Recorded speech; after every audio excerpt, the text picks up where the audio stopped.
शाम का वक्त था। पेड़ों के सायों तले एक बूढ़ी माँ टूटी फूटी सांसों के साथ आंखें भर रही थीं। उसकी एक आंख नहीं थी और दूसरी से भी बस धुंधला धुंधला सा नजारा आता था। वो माँ जिसने अपने बेटे को पाल पसकर जवान किया, आज उसी बेटे की बेरुखी ने उसे दर बदर की ठोकरें खाने पर मजबूर कर दिया। जिस बेटे को उसने अपने खून और पसीने से पाला, वही आज उसकी जन्नत उजाड़ चुका था। मजबूरन वह बूढ़ी माँ एक दरख्त के नीचे सहमी बैठी थी। हाथ में दूध की छोटी सी बोतल थी जो कोई राहगीर मुसाफिर तरस खाकर दे गया था। भूख से बेहाल जैसे ही उसने ढक्कन खोलकर घूंट भरने की कोशिश की, अचानक झाड़ियों से साएं साएं की आवाज आई। उसका दिल दहल उठा, आंखें फैल गईं। देखा, एक सांप लहूलुहान जख्मों से चूर उसकी तरफ रेंग रहा था। पीछे पीछे एक योगी सपेरा बीन बजाते हुए उसका पीछा कर रहा था। मगर खुदा की करनी देखिए, वो सांप किसी तरह जोगी के हाथ से बच निकला और सीधा बुढ़िया के फटे पुराने आंचल में जा छुपा। बुढ़िया की सांस ऊपर की ऊपर और नीचे की नीचे अटक गई। बदन कांपने लगा, मगर उसी वक्त अल्लाह के हुक्म से सांप इंसानों की तरह बोल पड़ा। अम्मा, डरिए मत। मैं आपको कोई नुकसान नहीं दूंगा। मेरा दुश्मन पीछे पड़ा है। मैं जख्मी हूं। मुझे पनाह दे दीजिए। मां हैरान थी। यह सांप भी बोल रहा है। दिल पसीज गया, आंसू छलक पड़े।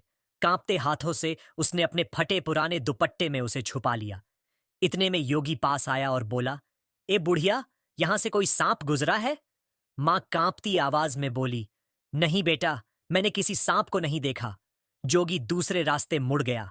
सांप आंचल से बाहर निकला और बोला, अम्मा, आपने मेरी जान बचाई है। मैं जिंदगी भर आपका यह एहसान नहीं भूलूंगा। मगर आप क्यों रो रही हैं? मुझे बताइए, मैं आपकी क्या मदद कर सकता हूं?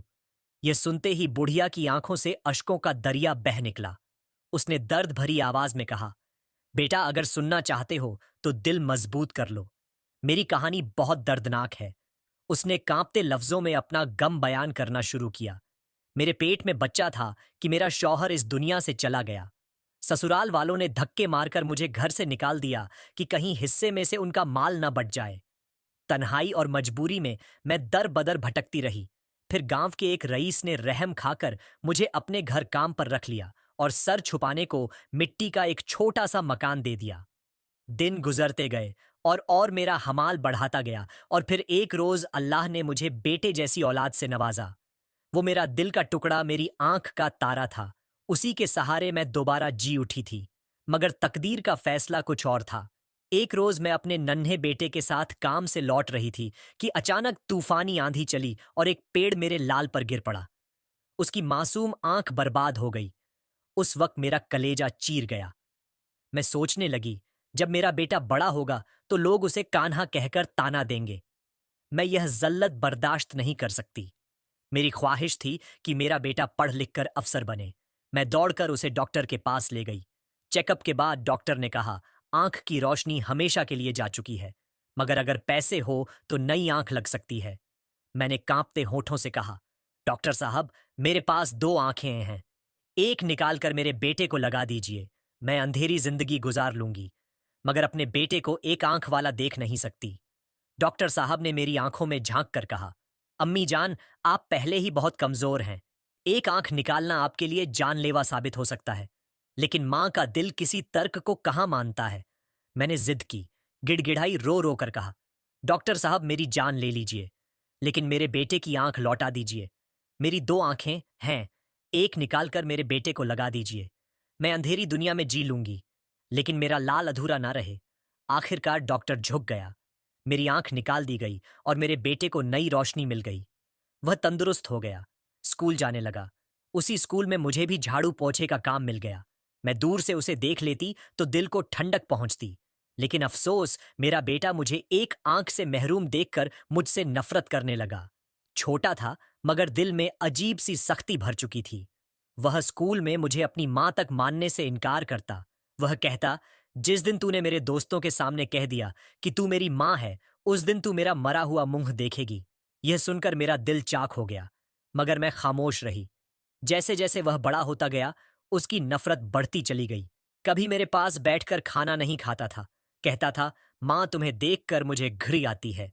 अल्लाह ने तुम्हें इतना बदसूरत बनाया है कि तुम्हारे साथ बैठकर ना तो मैं खाना खा सकता हूं और ना ही तुम्हें देख सकता हूं।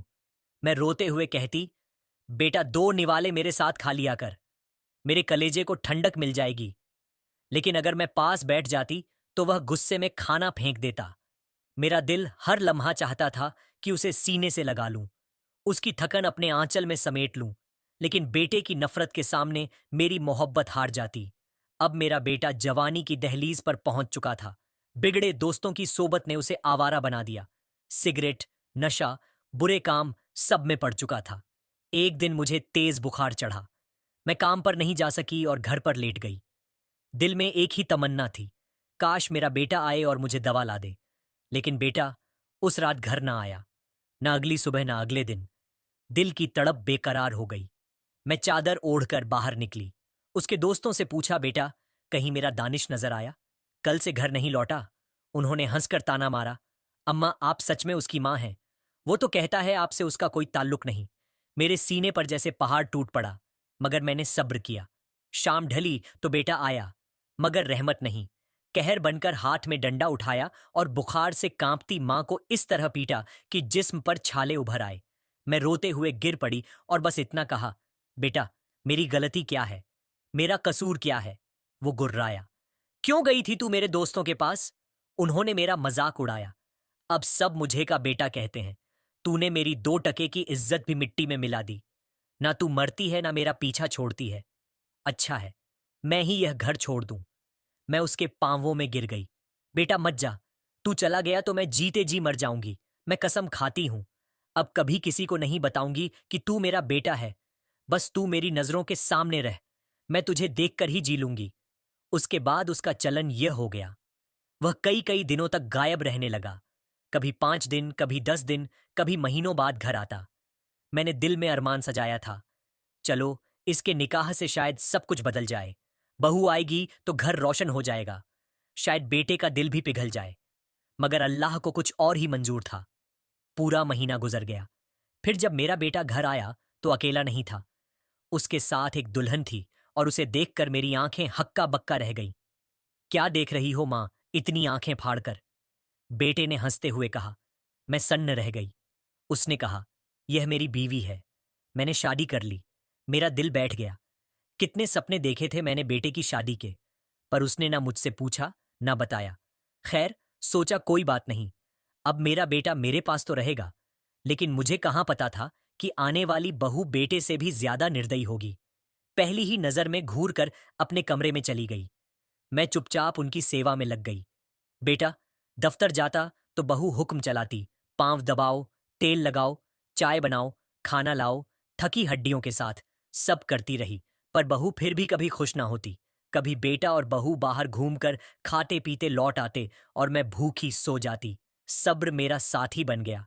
फिर एक दिन खुशखबरी मिली, बहू मां बनने वाली थी। बेटा फूला नहीं समा रहा था। मुझसे बोला, मां मेरी बीवी का खूब ध्यान रखना, उसे किसी चीज चीज की कमी ना हो। मैंने सिर हिलाकर कहा, तू निश्चिंत रह बेटा। बेटा कुछ दिनों के लिए काम से बाहर गया। बहू की सेवा का बोझ अब पूरा मुझ पर था। वह कहती, क्या देख रही हो, जल्दी खाना बनाओ और चाय में दूध ज्यादा रखना। मेरा बीपी लो हो जाता है। मैं बीमार शरीर के साथ उसके पैर दबाती, खाना बनाती, चाय बनाती रही। एक रात बहू आराम से लेटी थी और मैं उसके पांव दबा रही थी। थकी आंखों पर नींद हावी हो गई और मेरा सिर उसके पेट पर लग गया। बहू ने जैसे आग पकड़ ली हो। गुस्से में उसने मुझे धक्के मारकर जमीन पर गिरा दिया। मैं मिन्नतें करती रही, बहू जानबूझकर नहीं हुआ, माफ कर दो। पर वह और बिगड़ गई। तभी बेटा घर आया। बहू ने उसे कहानी उल्टी सल्टी सुनाई। बेटा दहाड़ा, तूने मेरे बच्चे को मारने की कोशिश की। तू हमेशा से मेरी दुश्मन रही है। ऐसी मां से अच्छा है तू यह घर छोड़ दे। मैं कांपते हाथों से बेटे के पैरों पर गिरी। बेटा मैं कहां जाऊंगी, मैं बूढ़ी हूं। लेकिन उसकी आंखों में खून उतर आया था। उसने कहा, जहां मर्जी जा, लेकिन हमें सुकून से रहने दे। मैंने कपड़े बांधे, लाठी उठाई और बोली, बेटा आखिरी बार गले से लगा ले। बचपन से तूने कभी मुझे गले नहीं लगाया। आज जी भरकर तुझे गले लगाना चाहती हूं। फिर कभी नजर नहीं आऊंगी। पर बेटा मुंह फेर कर खड़ा रहा। बहू बोली, ये नौटंकी बंद कर। जितनी देर रुकोगी उतनी जलील होगी। मैं रोती हुई घर से निकल गई। दर दर भटकती रही।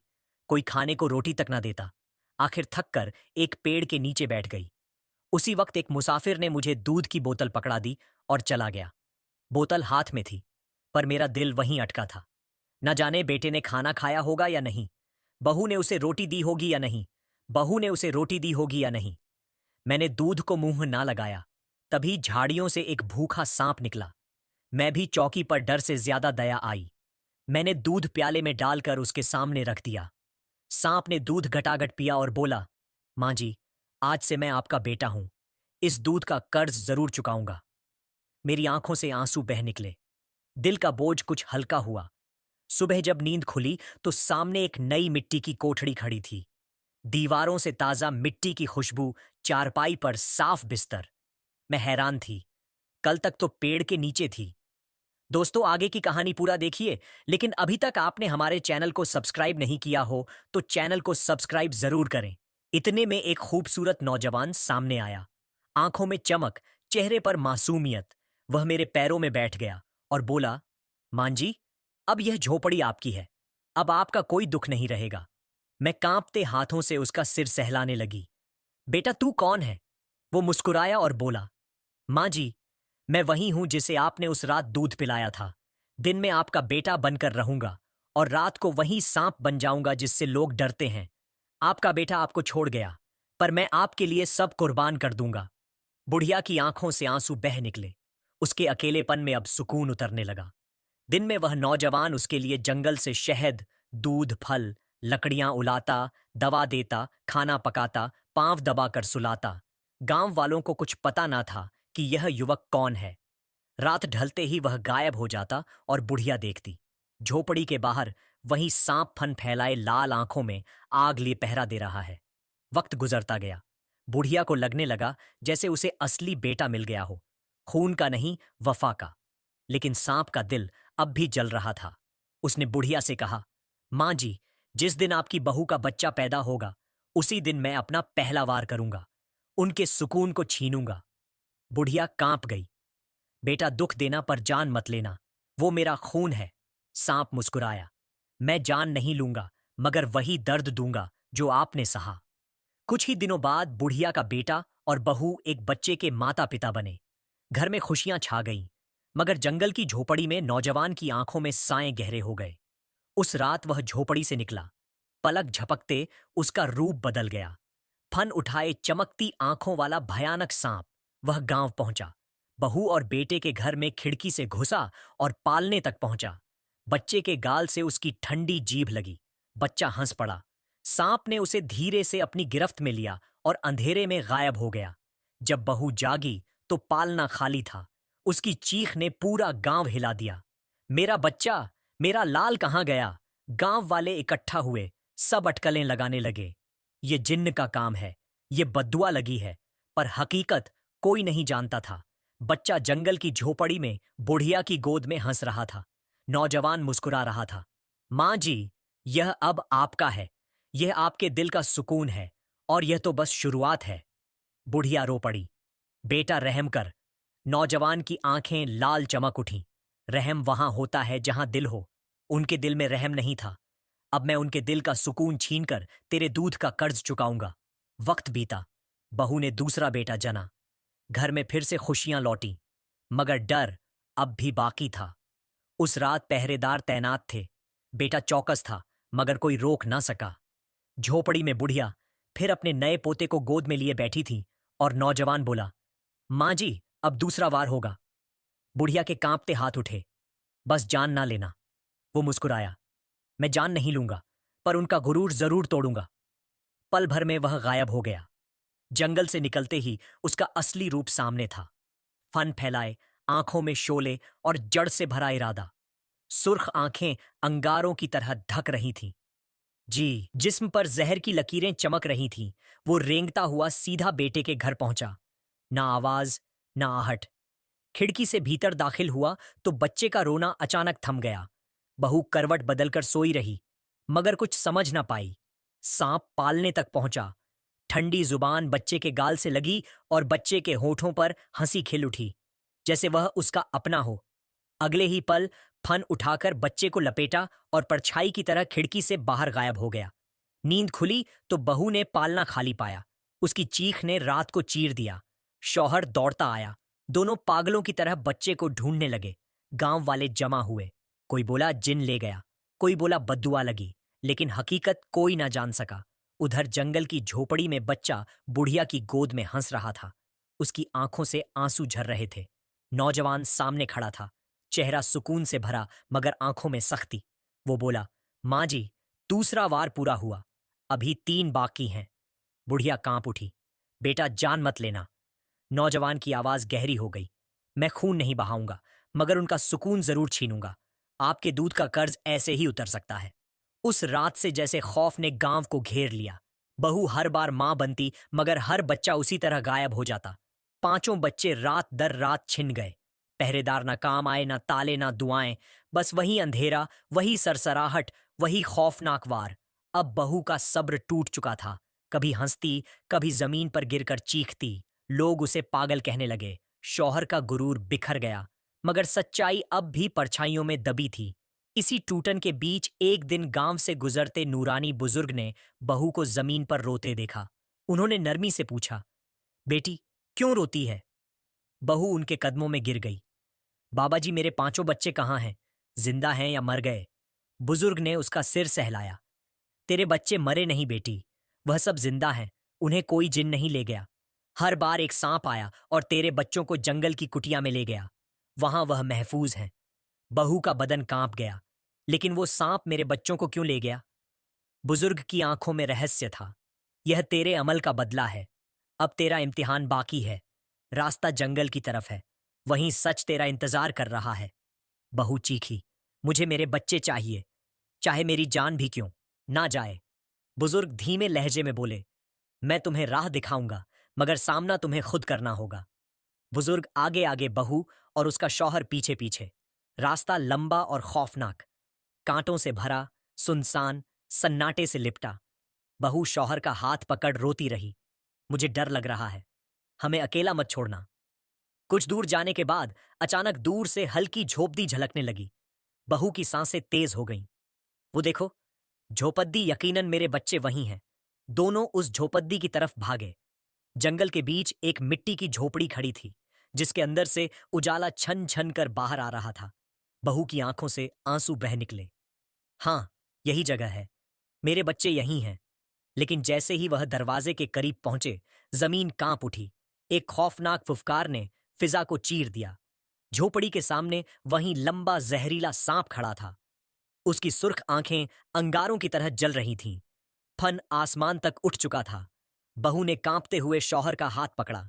यही है, यही वो सांप है। सांप की फुफकार इतनी भयंकर थी कि लगता था जमीन फट जाएगी।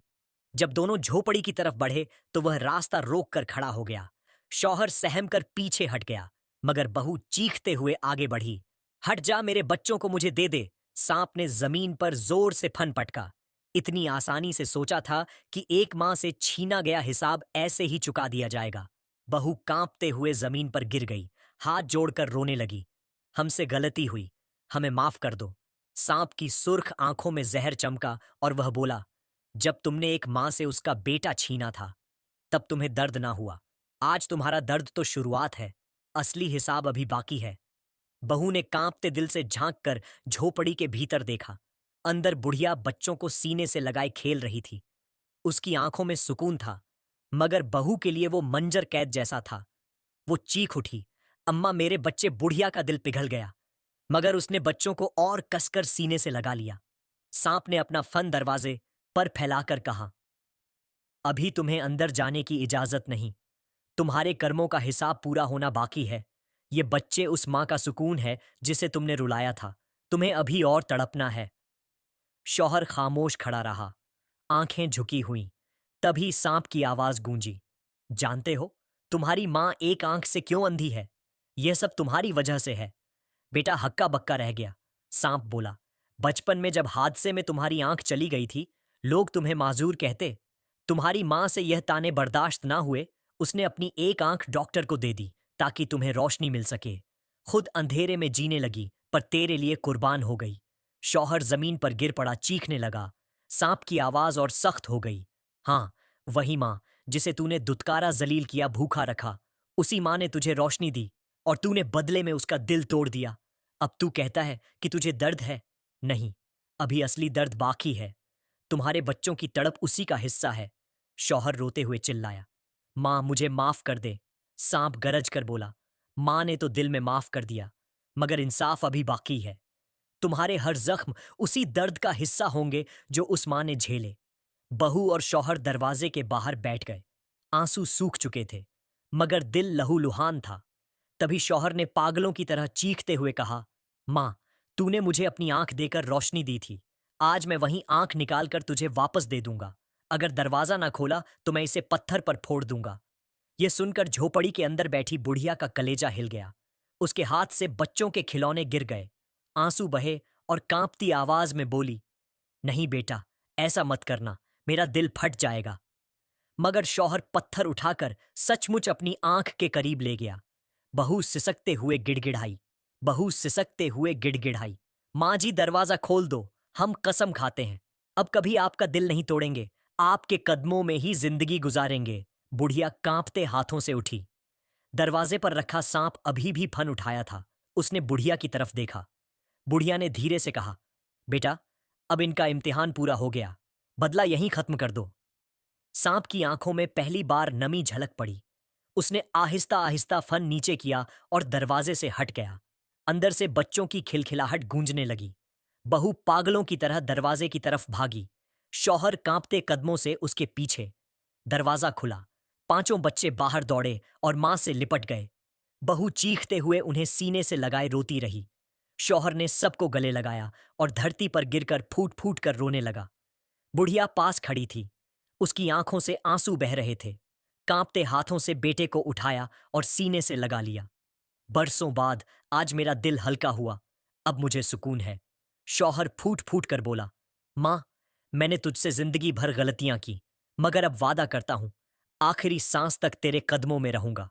बहू ने भी बुढ़िया के हाथ पकड़कर कहा, मां जी, अब आप हमारी मां हैं, हमें माफ कर दो, हम आपको फूलों की तरह रखेंगे। सांप खामोश बैठा, सब देखता रहा। उसकी आंखों से आज जहर नहीं, आंसू टपक रहे थे। उसने भारी आवाज में कहा, याद रखना, अगर वादा तोड़ा तो मैं वापस आऊंगा। ये कहानी आपको कैसी लगी, आप कमेंट में जरूर बताएं, और वीडियो पसंद आई तो लाइक सब्सक्राइब जरूर।